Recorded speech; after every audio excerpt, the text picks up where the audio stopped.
E आख्यात हा कोणत्या काळाशी वा अर्थाशी निगडित आहे? भविष्यकाळ, रीतिभूतकाळ, विद्यार्थ, संकेतार्थ. ठीक आहे. बघा मित्रांनो, याचं उत्तर आहे रीतिभूतकाळ. बघा, आख्यात म्हणजे क्रियापद. क्रियापदांना म्हणजेच धातूंना आख्यात प्रत्यय लागून क्रियापदाची रूपं होतात आणि हे आख्यात प्रत्यय, ठीक आहे, जे आहेत हे 4 काळांना आणि 3 अर्थांना लागत असतात. असे एकूण 7 आख्यात प्रत्यय आहेत. तो, ला, ई, इल, उ, वा, ता.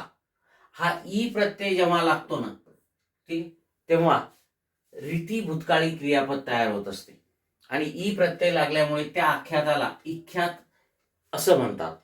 ई आख्यात असं सुद्धा म्हणतात. ठीक आहे. ई प्रत्यय लागल्यानंतर रीती भूतकाळी रूप कसं तयार होते बघा.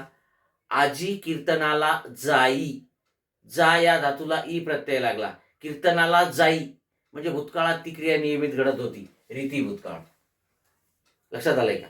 तर ई हा आख्यात जेव्हा असतो तेव्हा तो त्या वाक्याचा काळ हा रीती भूतकाळ असतो. हे लक्षात घ्या.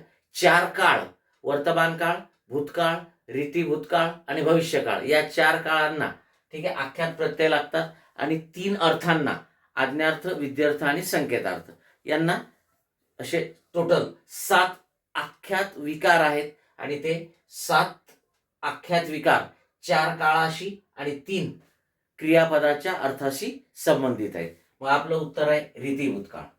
Okay, yes.